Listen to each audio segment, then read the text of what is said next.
ಶ್ರೀ ಗುರು ಪೂಜ್ಯಾಯ ರಾಘವೇಂದ್ರಾಯ ಸತ್ಯಧರ್ಮರತಾಯ ಚ ಭಜತಾಂ ಕಲ್ಪವೃಕ್ಷಾಯ ನಮತಾಂ ಕಾಮಧೇನವೇ. ನಾನು ನಿಮ್ಮ ಸುಧೀಂದ್ರ ತೀರ್ಥರು ಮಾಡುವಂತಹ ನಮಸ್ಕಾರಗಳು. ನಮ್ಮ ಯೂಟ್ಯೂಬ್ ಚಾನಲ್ ಆದಂತಹ ರಾಯರ ಜ್ಯೋತಿಷ್ಯ ಫಲಕ್ಕೆ ಸ್ವಾಗತ. ಇವತ್ತಿನ ಒಂದು ವಿಡಿಯೋದಲ್ಲಿ ಜೂನ್ 29 ಜ್ಯೇಷ್ಠ ಹುಣ್ಣಿಮೆ ಇದೆ.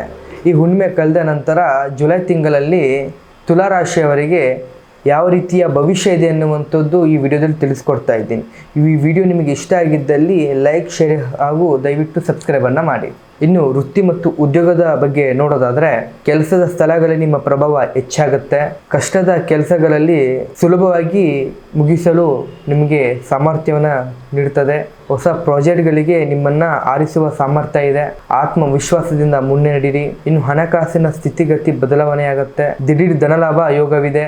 ಆದರೆ ಸಾಲ ನೀಡುವಾಗ, ಸಾಲ ಪಡೆದುಕೊಳ್ಳುವಾಗ ಸ್ವಲ್ಪ ಎಚ್ಚರಿಕೆಯಿಂದ ಇರಿ. ಇನ್ನು ವ್ಯಾಪಾರಸ್ಥರಿಗೆ ಈ ತಿಂಗಳು ಜಯದ ತಿಂಗಳಂತಲೇ ಹೇಳಬಹುದು. ಹೊಸ ಹೂಡಿಕೆಗಳಿಗೆ ಇದು ಉತ್ತಮವಾದ ಸಮಯ. ನಿಮ್ಮ ತೀಕ್ಷ್ಣವಾದ ಬುದ್ಧಿವಂತಿಕೆಯನ್ನು ಬಳಸಿಕೊಂಡು ಸ್ಪರ್ಧಿಗಳಿಂದ ಮುಂದೆ ಇರಿ. ಇನ್ನು ಪ್ರೀತಿಯಲ್ಲಿ ಆತ್ಮೀಯತೆಯನ್ನು ಹೆಚ್ಚಾಗ್ತದೆ. ಸಂಗಾತಿಯೊಡನೆ ನಿಮ್ಮ ಸಂಬಂಧ ಹೆಚ್ಚಾಗ್ತದೆ. ನಿಮ್ಮ ಭಾವನೆಗಳನ್ನು ಸ್ಪಷ್ಟವಾಗಿ ವ್ಯಕ್ತಪಡಿಸಿ. ಇನ್ನು ಮನೆಯಲ್ಲಿ ಕುಟುಂಬದ ಹಿರಿಯರ ಆರೋಗ್ಯದ ಬಗ್ಗೆ ಸ್ವಲ್ಪ ಗಮನವನ್ನು ಹರಿಸಿ.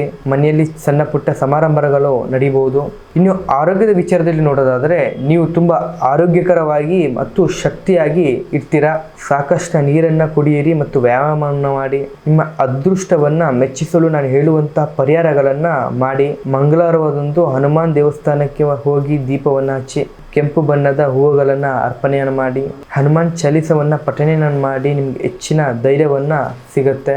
ಈ ಜುಲೈ ತಿಂಗಳು ನೀವು ನಿಮ್ಮ ಮನಸ್ಸಿನ ಮಾತನ್ನು ಕೇಳಿ ಧೈರ್ಯವಾಗಿ ಮುನ್ನುಗ್ಗಿ.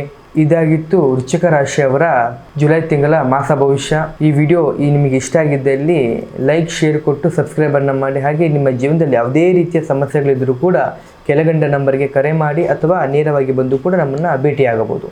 ಧನ್ಯವಾದಗಳು.